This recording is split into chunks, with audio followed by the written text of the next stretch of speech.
All right, so we're standing here by the campfire and we're talking about what? Fitness, right? Mm-hmm. And running and lifting. Tell people the truth, Jen. We were just talking about. Well, I mean, it's just from research that I've done and what I've seen with my own body.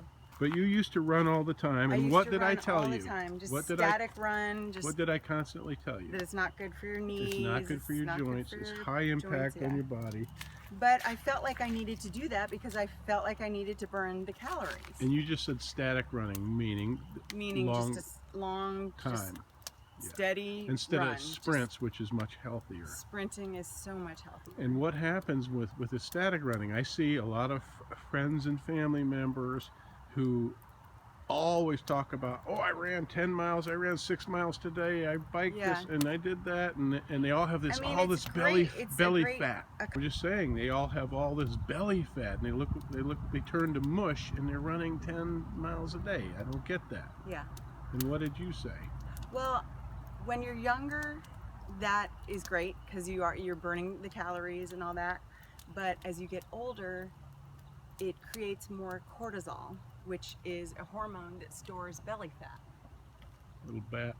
So that's why you see these runners that are getting older that they're thin everywhere and their legs look good because they run, but they've got this little pudge.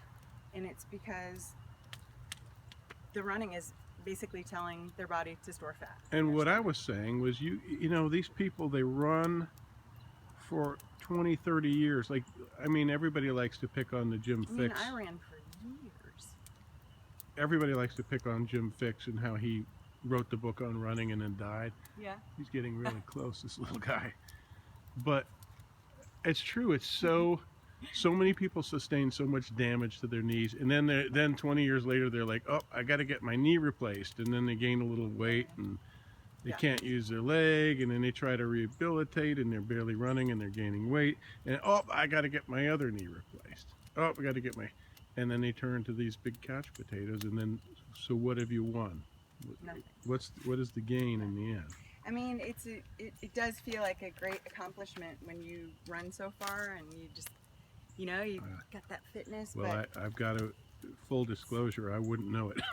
I think the most I've ever run was 3 miles because you made me on multiple occasions. If you sprint, it's awesome, and you want to lift and kind of lift heavy to build that strength and core.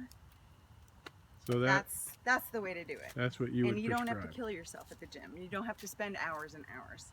Yeah.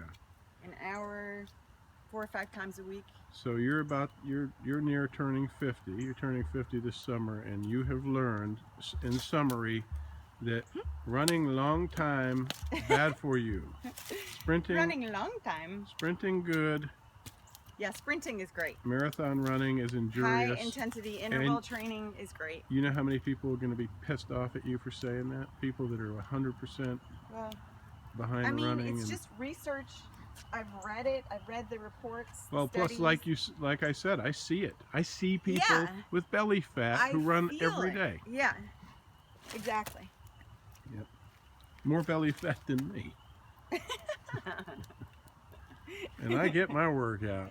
I was getting a little pudgy there when I was running so much. Yeah.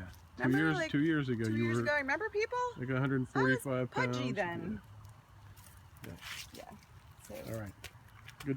Good talk. Good talk.